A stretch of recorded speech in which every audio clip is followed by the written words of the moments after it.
The following video is a live interview with prolific author and speaker, Graham Hancock, hosted by James Tiburon of Earthkeeper. It is an absolutely fascinating interview, recorded October 12, 2016 with discussions of Graham's current projects, world events, consciousness, Ayahuasca and the future of humanity. This audio and video are copyrighted to James Tiburon and www.earthkeeper.com. Enjoy. Namaste. Hello everyone, this is James Tiburon with Earthkeeper.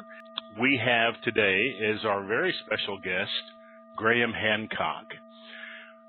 Graham Hancock is an absolutely prolific author and has written a number of international best-selling books, including Magicians of the Gods, Fingerprints of the Gods.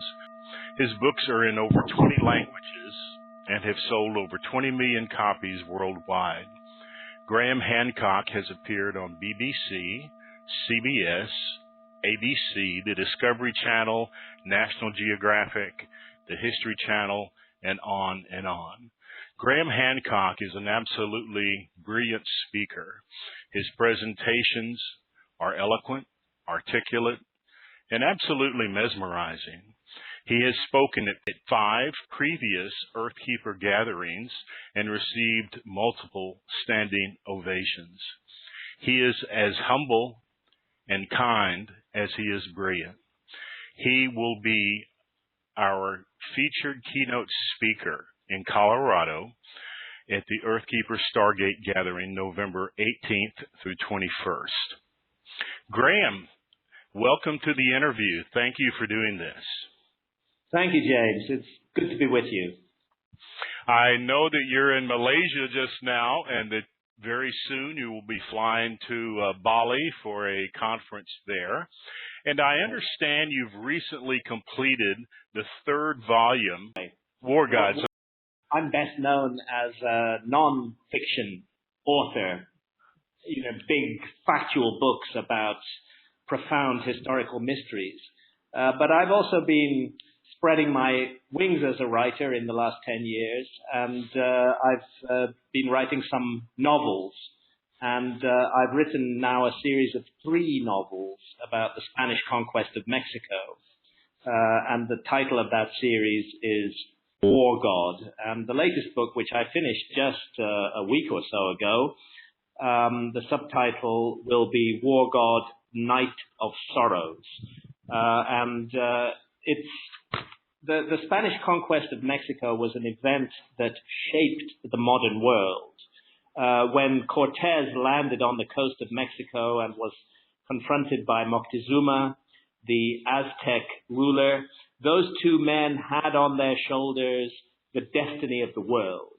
And unfortunately, they betrayed that destiny because instead of coming together, finding areas of mutual interest, areas where they could learn from one another and help one another, they engaged in bloody murder. And that set the tone for everything that would happen after that. So I think it's an incredibly important episode in the human story. And I find I can address it best in the form of a novel or a series of novels rather than as a factual book. It's a fascinating topic. One of the things that always struck me is how the Mayan and the Aztec prophecies foresaw a bearded god coming across, which matched the identity, the Spanish conquistadors. And that struck me as being a mystery as to how that could have happened. Do you have any feelings on that? Well, yes, I addressed this many times in the novel. It's absolutely central to what happened in Central America. It's one of the reasons why Cortez was able to achieve victory with really a very small number of men. I mean, he landed on the coast of Mexico with less than 500 men, confronting a gigantic militarized empire, because let's not make any mistake about this. The Aztecs were not a peaceful people. The Aztecs were a warlike people who sacrificed their neighbors to be captured in battle by the Aztecs meant absolutely that one would have one's heart cut out in sacrifice. So they were a ferocious people. They were highly organized militarily. They had the numbers, hundreds of thousands of warriors against the 500 that Cortez had. But Cortez had a psychological advantage because of this prophecy, because there was an ancient prophecy that in the year 1 Reed in the Aztec calendar, which coincided exactly with 1519 in our calendar, would see the return of the god Quetzalcoatl, who was depicted in the ancient traditions as light-skinned and bearded, a god of peace who would overthrow the violent war god who the Aztecs followed. So when on the coast of Mexico, exactly at the time indicated in the prophecy, boats that moved by themselves without paddles, because that was also said in the prophecy, turned up and disgorged 500 bearded, pale-skinned men, it looked like the prophecy coming true. The Aztecs had to consider the possibility that these were gods. In fact, they did consider that possibility. They believed that for a long time. And Cortez was able to exploit this masterfully in psychologically dominating Moctezuma.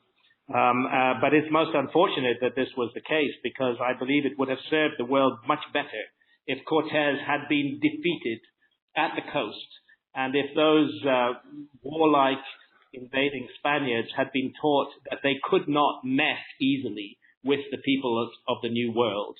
Instead, Moctezuma let the peoples of the New World down and seemed to give the Spanish a license and other peoples a license for the genocide that followed. You and I spoke a few years ago, Graham, about how certain events historically absolutely seem to fashion the future.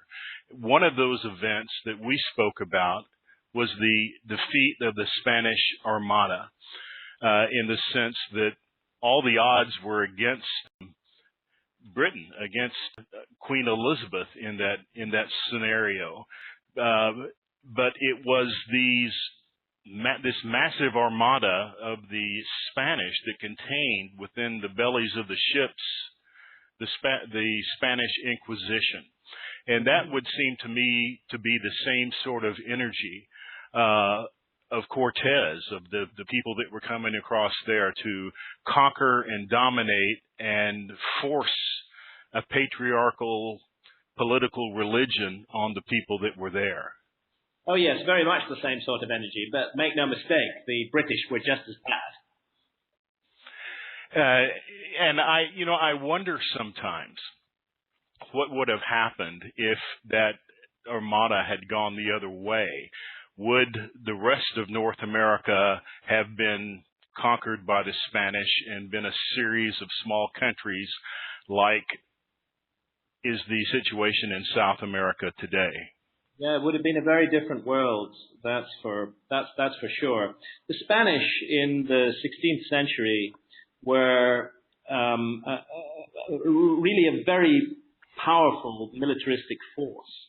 They were highly mobilized. It was only in 1492 that they completed the reconquest of Spain from the people that they called the Moors, from the Muslim occupation of Spain. Mm-hmm. Granada fell in 1492, the same year that Columbus crossed the ocean. So behind the Spanish at the beginning of the 16th century was 700 years of warfare, and they were highly mobilized, highly efficient, very warlike in their approach, very aggressive, and they brought this harsh, aggressive energy to the New World. You and I, you, Santha, and Ann and I are friends with Mary Pat and Fred Fuchs. Yeah. And Fred Fuchs was one of the producers of a television series that I thought was really well made about the Tudors. Have you seen some of that program? It's about Henry VIII. Yeah, I think I have seen a bit of that. He's a fascinating character, Henry VIII, although I must say it's not a period of history that I spend a lot of time on. Well, what interested me about that was that, through Anne Boleyn, he broke away from the Catholic Church. Yeah. It wasn't necessarily for any kind of altruistic reasons. It was just Certainly not. to have If his own. I may pause you at that point, there's an interesting issue there, James, Yes. which a number of people have observed, which is the unintended consequences of actions. Absolutely. I mean, Henry VIII's intention was divorce. That was Yes. his intention. But the unintended consequence of that was the break from the Church of Rome and the setting up of the Anglican Church, and in a sense, the beginning of the imperial phase of Britain. Yes, and the point, and that's a brilliant phrase, unintentional consequences, is that by breaking away from the Catholic Church, to a certain degree, it halted portions of the Spanish Inquisition and provided an alternative religious form of belief. And, the other thing that was very interesting about that is that it is Anne Boleyn and Henry VIII's daughter who became Queen Elizabeth and was the person that was able to, in a way, stop the Spanish Inquisition from spreading further. And that always has amazed me, because I have always thought that, what you write about in War Gods, about the way that the conquistadors came in and just dominated, would have occurred all across North America in a different circumstance. Yes, I believe it would have been a more structured conquest than we saw. But let's not forget that North America, the indigenous peoples of North America, Native Americans, suffered the most catastrophic genocide.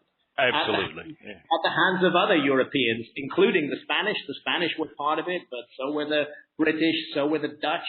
I mean, everybody seemed to feel they had a license to come to this beautiful, wonderful land of North America, which had been inhabited for tens of thousands of years by people who had made that land their home. It was integrated into their culture, into their lives, into their beliefs, into their spirits.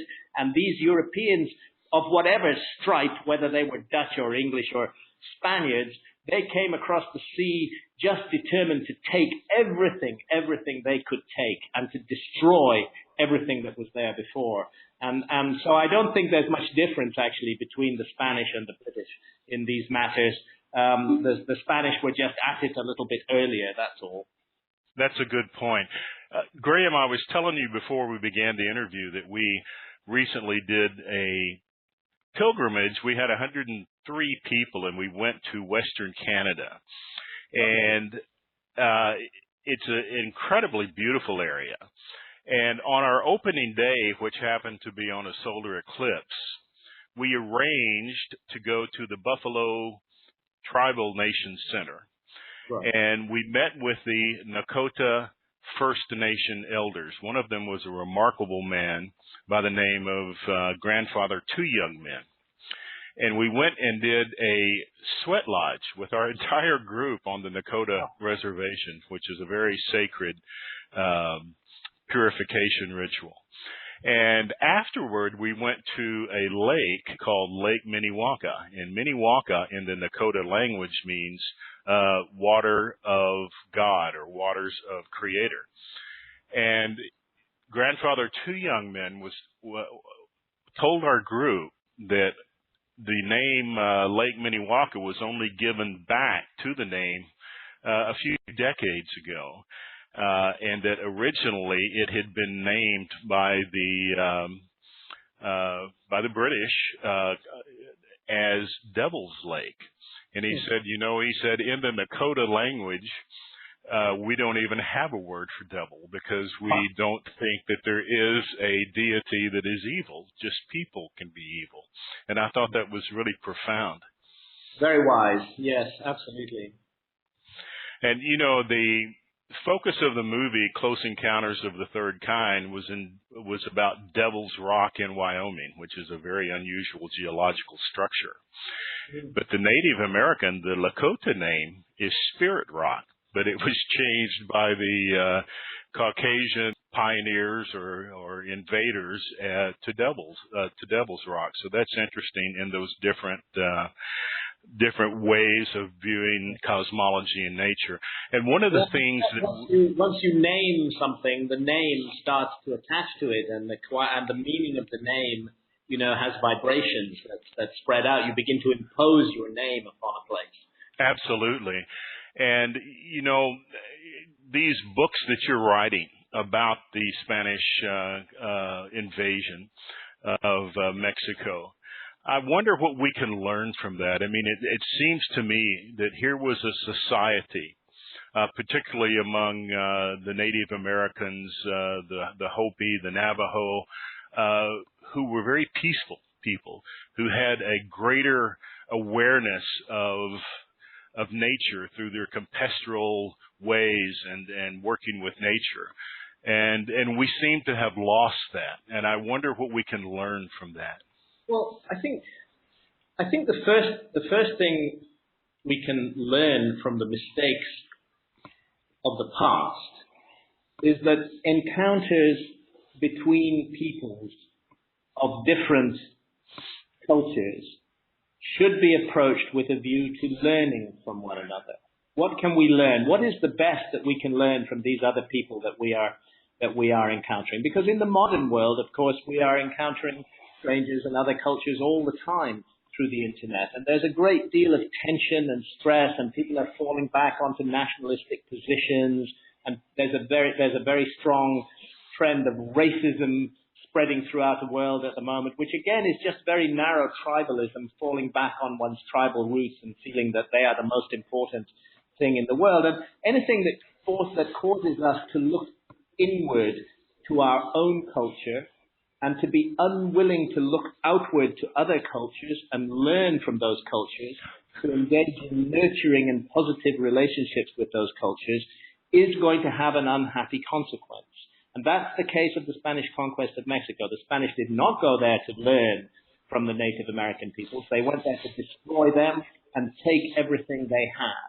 And the consequence of that has been hundreds of years of misery and chaos in the world. I don't think that the whole colonial era would have unfolded as it did if it had not been for the Spanish conquest of Mexico. That conquest kind of licensed this sort of behavior. So we must remember that all our fellow human beings are just as human as we are. They have the same hopes, the same fears, the same ambitions, the same love for their children, the same love for husband and wife, the same love for siblings. This is a universal human condition. And yet the human diversity is such that our different cultures have learned and acquired knowledge about different things. And surely we should be approaching one another in a positive spirit to learn what we can from each other and to nurture one another rather than constantly striking one another down. And what I see in the modern world is just a repetition of the attitudes that occurred at the time of the Spanish conquest of Mexico and afterwards. We don't seem to have learned anything. We've just acquired bigger weapons, and there's perhaps even more hatred circulating in the world today than there was then. It's a most unfortunate thing, and the only answer is love. Beautifully stated. And Graham, I was talking earlier today with John Van Auken of the Edgar Cayce Foundation, and you know John quite well. He will be one of the speakers at the event that you're coming to next month in Colorado. Yeah. And we were speaking about the situation across the world now and how there was all of this buildup to 2012 bringing in a new age, bringing in a time of love and peace and awareness, and yet the opposite seems to be occurring. And what are your feelings on that? Well, I think it's a very complicated picture, as a matter of fact, and I am not without hope. I do feel fundamentally optimistic about humanity, despite the horrors that we are going through in the world today. I think that what I see in the global picture is that the light of consciousness is rising. People are waking up all around the world, but we are saddled with these huge structures that have been created in the past. I don't mean buildings, I mean bureaucratic, governmental, commercial structures that grip the world with iron fists. And the legacy of those structures that have been set in place is keeping the light of consciousness down. It's stopping the light of consciousness growing. But ultimately, the choice is ours. We should all remember, as individuals and as peoples, that we can choose our destiny. We do not have to accept blindly the destiny that has been passed down to us from our predecessors. We can change things. We can learn from our past lessons. It's not too late. Humanity still has a brilliant future ahead of us. I think we're at one of those turning points. The stakes are very, very high today. Everything that happens has global implications. And the possibility that we might become the next Atlantis should be very real and very present in everybody's mind. But the work that needs to be done to overcome that should also be present, that we should work with hope and optimism and love towards a brighter future. And that starts out with how we as individuals relate to one another. If I may just elaborate on this a little bit, James. Oh, please. I've been intrigued for a long time by Plato's story of Atlantis. And I go into this in depth in my most recent nonfiction book, which is Magicians of the Gods. It's very interesting that Plato describes Atlantis as a global civilization, which was very advanced in many, many ways, which navigated the oceans of the world, which had high technology, which created gigantic buildings, which had solved all the problems of agriculture and feeding a large population, and which was nurturing, generous, gentle, and spiritually profound. But Plato tells us that as time went by, Atlantis became more and more cruel, more and more calculating, more and more greedy, more and more attached to material things. And there's a ringing phrase where Plato tells us that the Atlanteans ceased to wear their prosperity with moderation. In other words, they became arrogant. They became proud. They became overconfident in themselves and their technology. And the suggestion in Plato is that it was this very arrogance and pride that led the universe to slap Atlantis down. And I would say we today are very much in the position of Plato's Atlantis. We're an advanced civilization spread around the world, but we've become arrogant and cruel and unkind, and we are imposing our power around the world. And I fear if we do not change this direction, that human civilization will pay a huge price. But the choice is ours. There is no need for doom and gloom. All we need to do is start behaving right towards each other instead of wrong. Graham, that's beautifully stated. And this upcoming event will be either your fifth or sixth visit and guest speaking at an Earthkeeper conference. And in every one of them, without sounding patronizing, I'm being totally sincere, the brilliance of the message that you carry is beautiful, and it's powerful, and it's articulately presented, and it's so important for people to understand that we do have a choice, and that it's never right to give up. And I mentioned John Van Auken earlier, and we were talking about one of the predictions that he said Edgar Casey made, and that was that we would go through a cleansing period before a new phase can come in, and that during that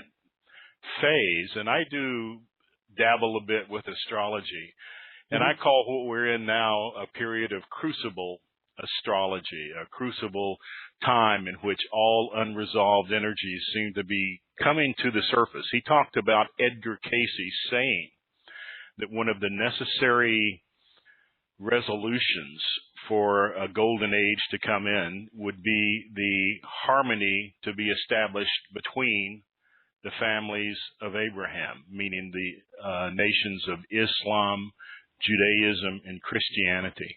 And so what is your feelings about what's happening in the Middle East right now, if I may ask? it's very clear that the heritage of Christianity, Judaism, and Islam is all one. It's all one heritage, the Abrahamic religions.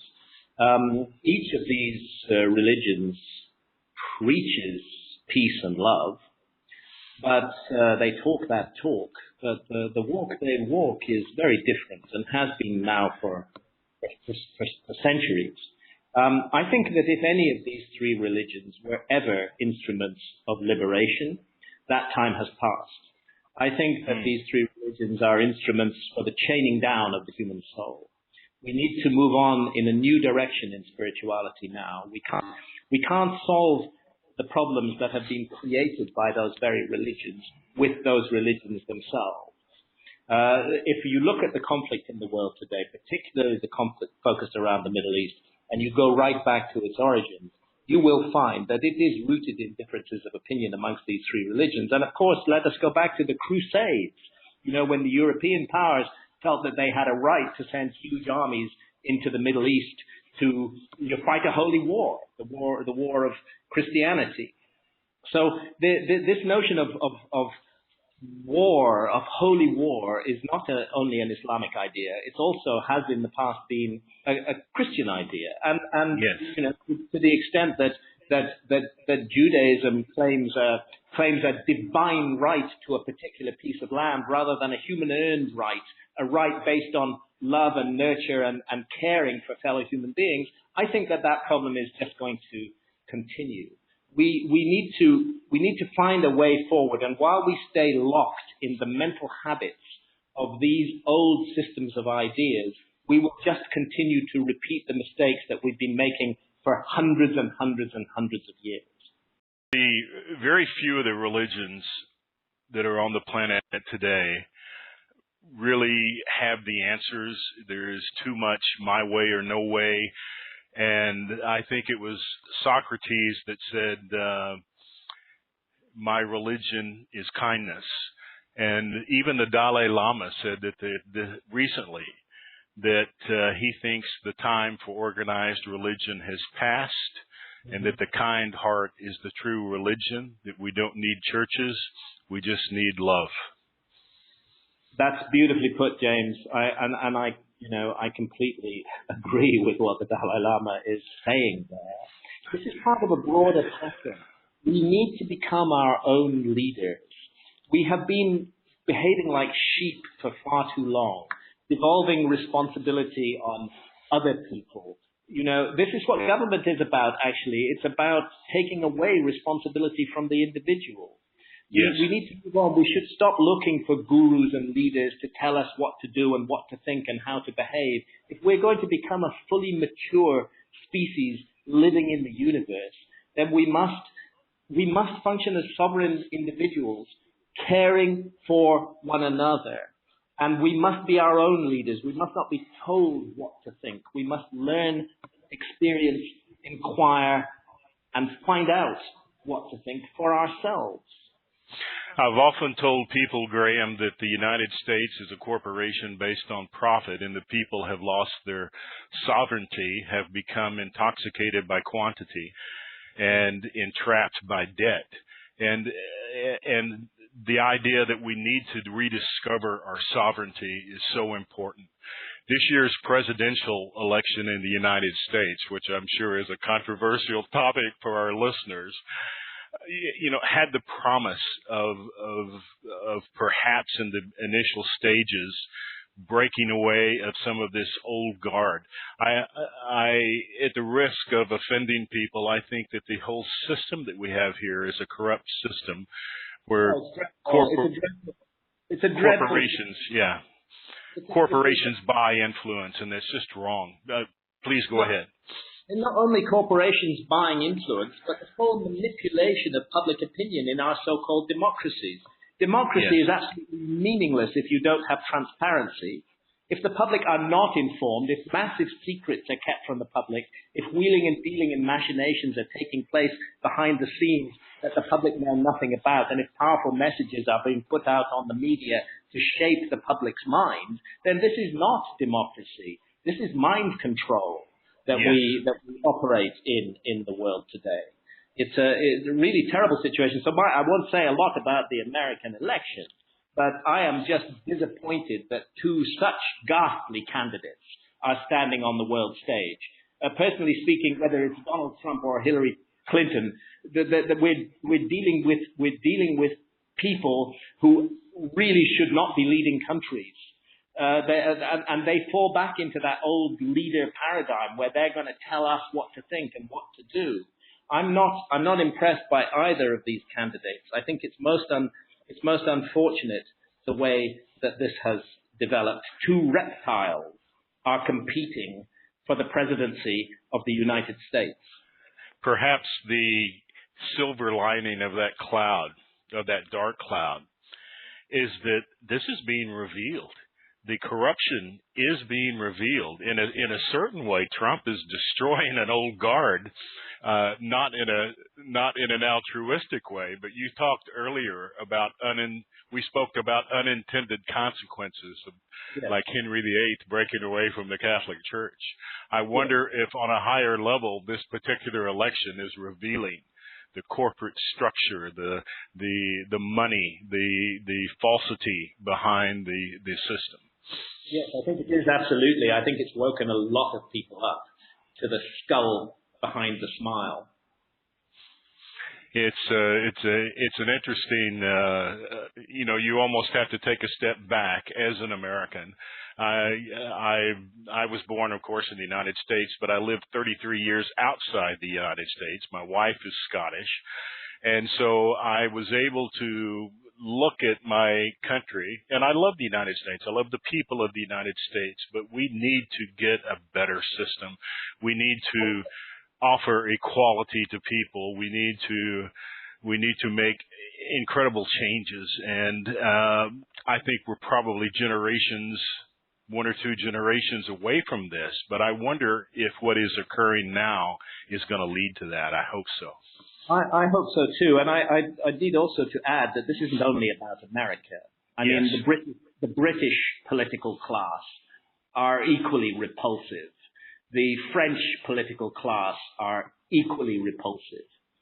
When I look around the world today, those who call themselves leaders, those who call themselves president, I find them most uninspiring and unpleasant. They give me a foul feeling when I look at them and hear them. Actually, the only politician I can think of around at the moment in the Western Hemisphere who I kind of like and find interesting is Trudeau in Canada. Yes. And I was very. He's gone ahead. This may seem like a trivial issue to many people, but here's a head of state in Canada, a head of government in Canada, who is legalizing cannabis.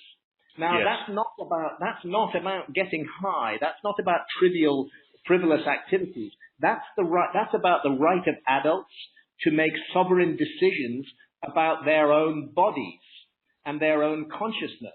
Every other nation in the world is telling us that this is illegal and governments send us to prison for this. So Trudeau has done something, I believe, very positive in moving forward next year to the legalization of cannabis in Canada.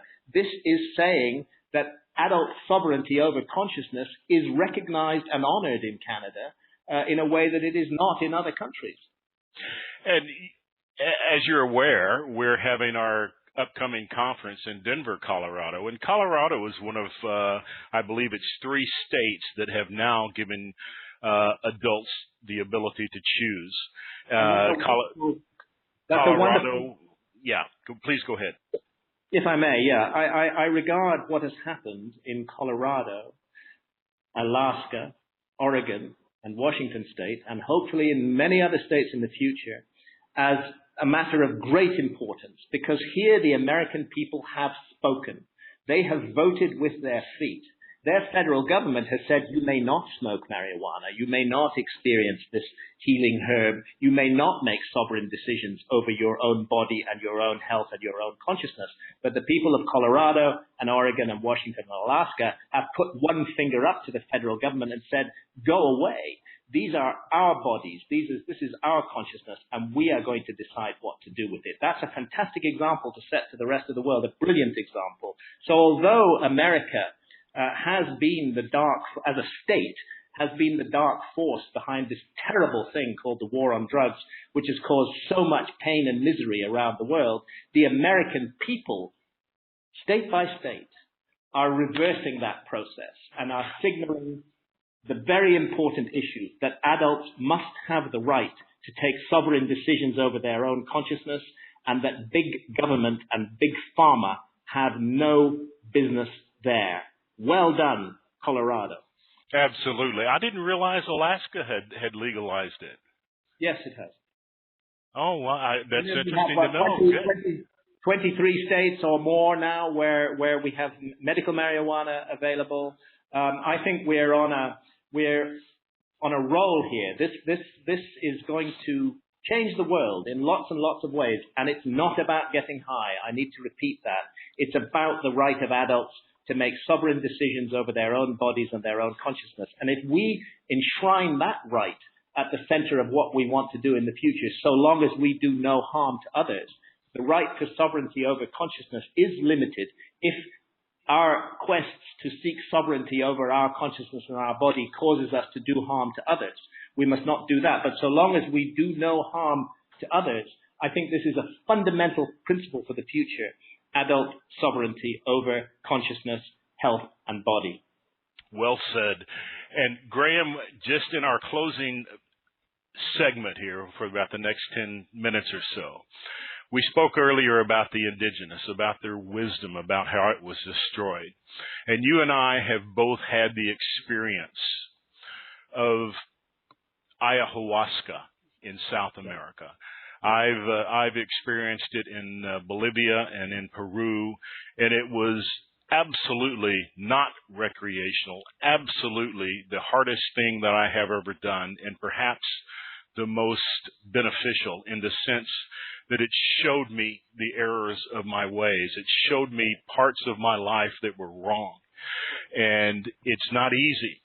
I have made the decision, and we're returning to Peru next July. In fact, we already have 105 people signed up to go. And we're going to offer the option of the ayahuasca experience.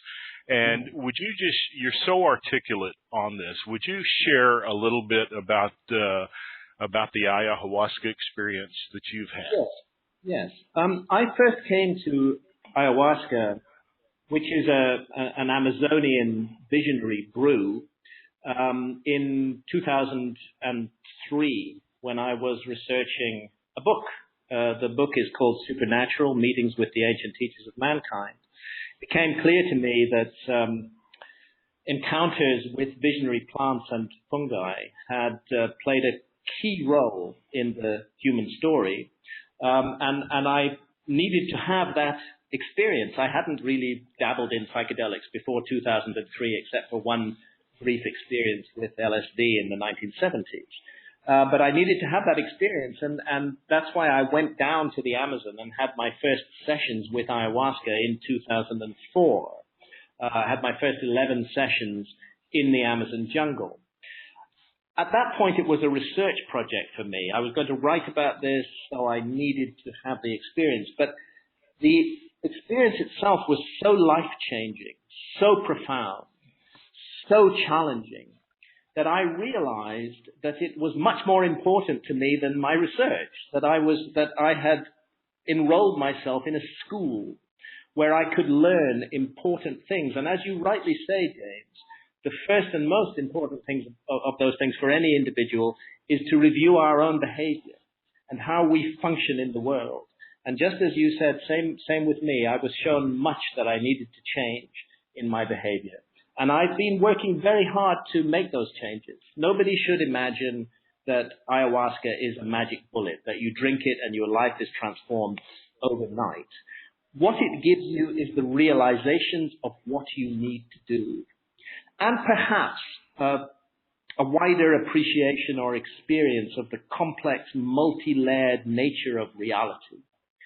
But these moral lessons that come with ayahuasca, the realization that love is at the heart of all things, that we are here to nurture one another, and that the realization that in the past I had certainly not been nurturing, to others was very profound for me. And it made me think about everything I do in the world and how I function in the world. And it made me want to be a better person and to put that message out there. So ayahuasca is a powerful plant ally. Since those first 11 experiences in the Amazon in 2004, I've now had more than 60 sessions with ayahuasca, the most recent of which was in Northern California this year. It was a very profound moment for me. I had the ayahuasca with my wife Santa and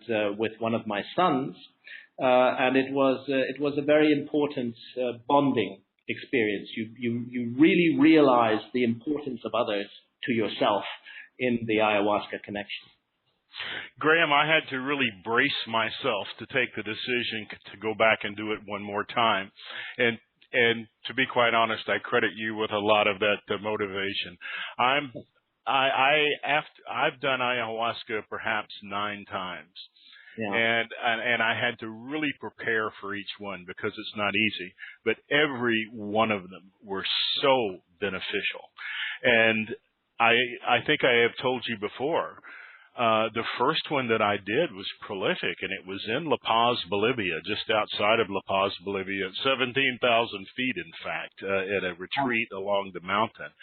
And I experienced and I was born and raised as a Southern Baptist in the Christian church, and what I experienced was like what the Christians would refer to as the judgment, or what the Egyptians would refer to as is it called the judgment of Mont, or the weighing? Fall of Mont, the weighing of the heart, the weighing of the soul. Yes.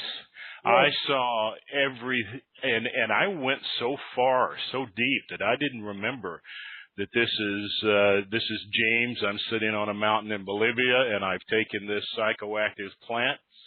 And I was in this place, and I was there, and I had forgotten that I was alive on the earth. But I saw every person I had ever hurt, and I felt it from their perspective, and I felt a tremendous regret, and I was able to seek forgiveness even from people that were no longer alive.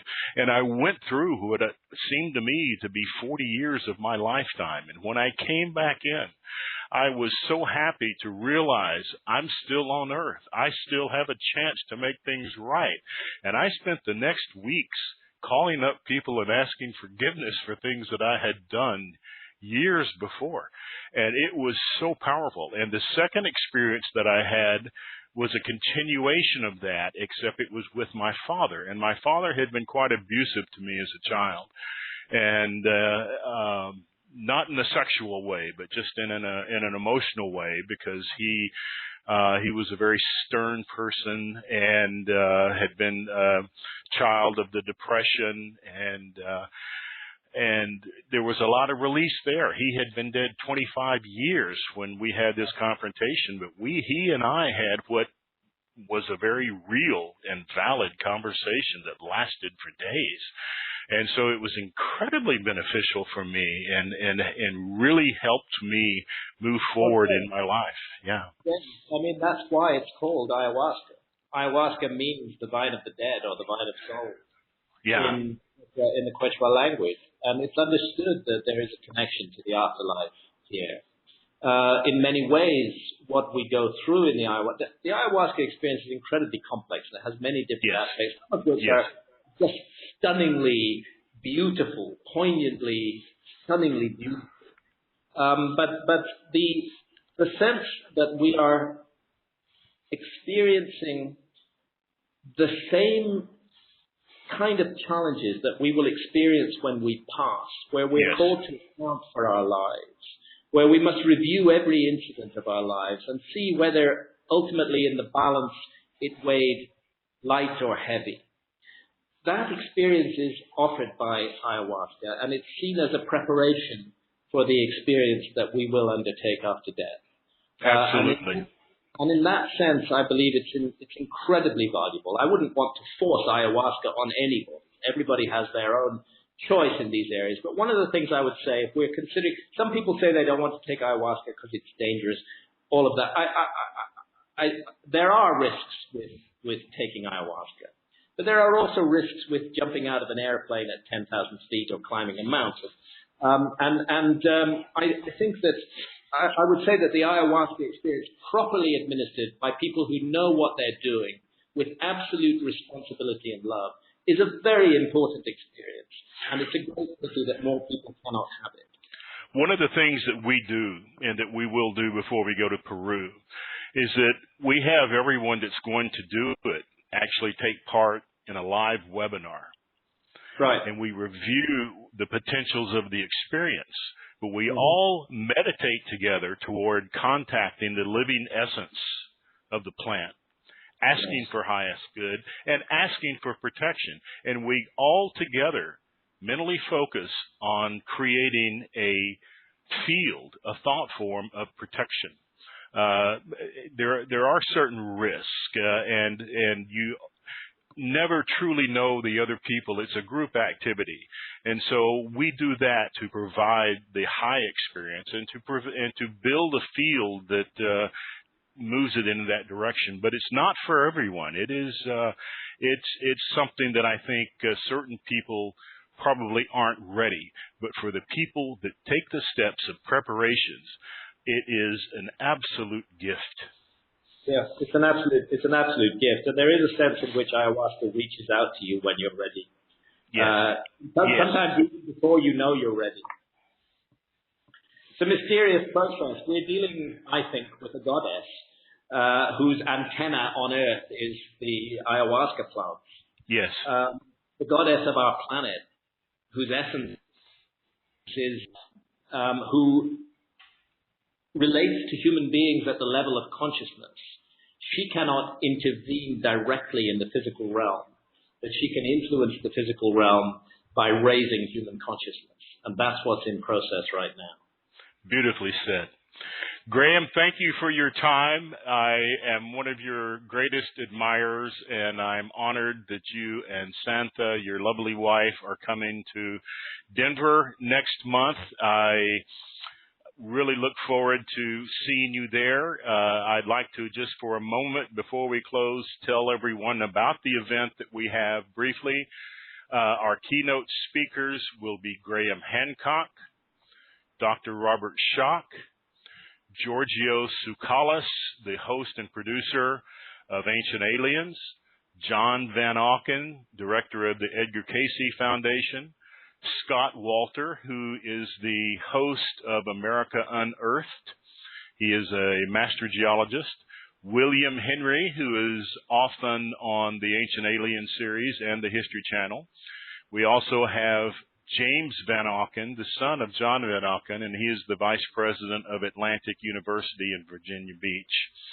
And it is a wonderful conference, a truly stellar lineup, perhaps the best we've ever had. And Graham, we're honored that you're coming and really look forward to seeing you next month. Thank you, James. I'm really looking forward to being there, to being back in Denver, and to meeting all your wonderful people. We're going to have a great event. Thank you so very much, and thank you all for listening. Good night, Graham. Good night.